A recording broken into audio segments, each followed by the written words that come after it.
다시 설명하도록 하겠습니다. 세상에서 가장 강한 것은 말, 한 송이의 말로 참 좋은 말을 꽃 피운다 이렇게 되어 있는데요. 이번에는 가장 강한 것은 말이라고 얘기를 하는데 여기에서 강하다는 의미가 어떤 의미인지를 한번 보도록 할게요.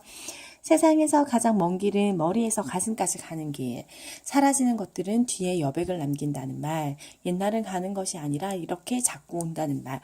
그래서 어떤 말이 강하다는 것인지 다시 한번 보기 위해서 뒷부분을 먼저 확인을 해보려고 합니다. 세상에서 가장 먼 길은 머리에서 가슴까지 가는 길. 머리는 알고 있는 것, 가슴은 실천하는 것, 마음을 울려서 실천하는 것을 얘기하죠. 그래서 머리에서 가슴까지 가는 길이란 말은 알고 있는 것과 실천하는 것은 일치가 어렵다라는 이야기를 하는 것 같아요. 두 번째, 사라지는 것들은 여백을 남긴다는 말. 자, 이거는 무슨 말일까요? 이건 선생님이 곰곰이 생각을 해봤는데 이런 것인 것 같아요. 우리가 인간은 유한한 존재잖아요. 그래서 언젠가는 사라지는 것들이 생기게 되는데 그 사라지는 것들이 생긴다 하더라도 그게 원래 있었던 게 사라지면 그 흔적을 남긴다라는 말인 것 같아요. 우리가 소위 말하는 검정색으로 할게요. 연애라는 걸 하잖아요, 연애.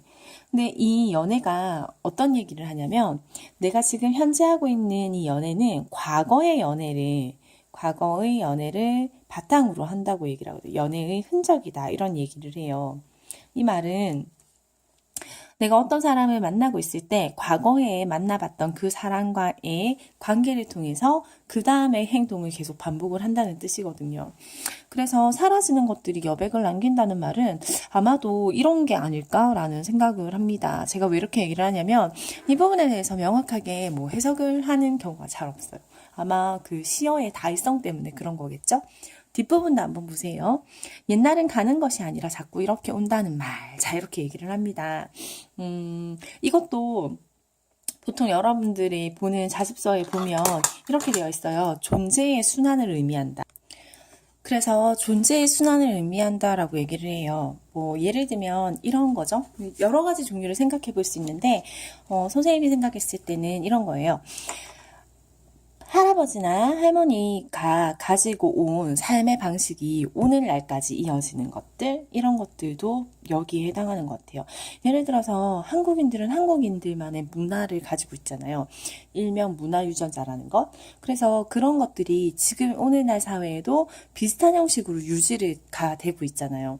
그런 것들을 옛날은 가는 것이 아니라 이렇게 온다라는 말을 통해서 존재의 순환적이라고요. 할아버지나 할머니는 돌아가시고 없지만 그들의 문화유전자가 오늘날에 또 남아오니까 옛날은 가는 것이 아니라 자꾸 이렇게 온다는 말, 이렇게 해서 존재의 순환을 의미한다. 이렇게 자습서인 주로 표현을 하는데 이런 건 어때요? 선생님이 해석을 한 걸 제가 알려드릴게요. 이것도 만약에 연애를 통해, 부모님을 통해서 생각을 해볼까요? 좋아요. 내가 부모님이 나를 되게 사랑해 주셨을 거 아니에요. 여기가 부모님이라고 치고 이게 나라면 부모님이 나를 되게 사랑해 주시잖아요. 잔소리도 많이 하고 때로는 야단도 많이 치시고 그래서 나는 부모님이 나를 사랑해 주는 건 알지만 어떻게 생각하면 부모님의 사랑을 지금은 약간의 귀찮음처럼 그렇게 느낄 수도 있단 말이에요. 근데 여러분이 나이가 많이 들어서 부모님이 돌아가시고 안 계세요. 부재를 하시면 여러분들이 어른이 되어서 또 부모가 되었을 수도 있잖아요. 그때 여러분이 아이에게 똑같은 행동을 하면서 부모님의 사랑을 문득문득 또 느낄 수 있죠. 아니면 남자친구가 있었는데 이 남자친구가 나랑 되게 사랑하는 사이였는데 띠로리 어느 날 헤어졌단 말이에요. 근데 이 남자친구가 헤어졌을 때는 별 상관이 없었는데 마음은 아팠겠지만 내가 다른 사람이랑 연애를 하다 보니 내가 이 친구랑 이 제3의 인물이랑 이렇게 둘이서 연애를 하는데 내가 어떤 이야기를 했을 때 이 친구가 되게 시크하게 반응하는 거야. 별로 기분 나쁘게 반응을 했어. 근데 예전에 이 남자친구는 어땠어? 되게 따뜻하게 반응을 했거든요. 그럼 나는 문득 이 남자친구가 또 생각이 나겠죠. 그래서 옛날은 사라지거나 가는 게 아니라 이 두 개 같죠. 자꾸 이렇게 오게 된다. 흔적을 남긴다. 이렇게 해석을 하는 것도 괜찮을 것 같습니다. 어쨌든 가는 게 아니라 자꾸 이렇게 다가온다는 거니까. 그래서 이 연에서 하고 싶은 가장 강한 말은 무엇이냐? 그래서 그 한 송이의 말로 작고 작지만 여리지만 참 좋은 말을 꽃 피운다라고 이야기를 할 때 이 밑에 연을 비추어 본다면 여기서 말하는 참 좋은 말은 아마도 삶의 진리를 담고 있는 말이 아닌가 생각이 들어요. 그래서 뭐 알고 있는 것과 실천하는 것은 일치하기가 어렵다. 이건 뭐 너무 어렸을 때부터 들어왔던 얘기잖아요. 그리고 이런 이야기들과 이런 이야기들도 인생을 살면 살수록 정말 진실이라고 느껴지는 것들이거든요. 그래서 이 사람은 아마 삶의 진리를 담고 있는 말이기 때문에 쉽게 변하거나 변질되거나 사라지지 않는다고 생각을 해서 강한 것은 말이라고 이야기를 하고 있는 것 같아요. 작가는. 그래서 오연의 내용을 정리해보면 오연은 한 송이의 말로 참 좋은 말을 꽃 피운다고 해서 좋은 말을 꽃 피우는 말 정도로 정리를 하고요. 유견은 이 좋은 말들의 내용들이죠. 삶의 이치를 담고 있는 내용 이렇게 볼 수 있을 것 같습니다. 그래서 참 좋은 말이라는 작품을 같이 한번 봤는데요. 천냥이가 생각하는 이 작가가 생각하는 참 좋은 말은 사랑과 소망을 담은 말고 위로와 희망을 담은 말 그리고 삶의 이치를 담은 말을 참 좋은 말이라고 생각을 하고 있는 것 같아요. 맞습니까? 그래서 이 작품의 주제를 이야기를 하면 좋은 말의 힘, 좋은 말의 아름다움 이렇게 정리를 할 수 있겠네요. 좋은 말의 힘과 아름다움 이 정도로 정리가 가능하겠습니다. 이 화자는요. 좋은 말의 힘과 아름다움을 말하기 위해서 선생님이 처음에 이야기한 그 독특한 구성을 취하고 있는데요. 지금 제가 예쁜 색으로 줄을 그어놨죠.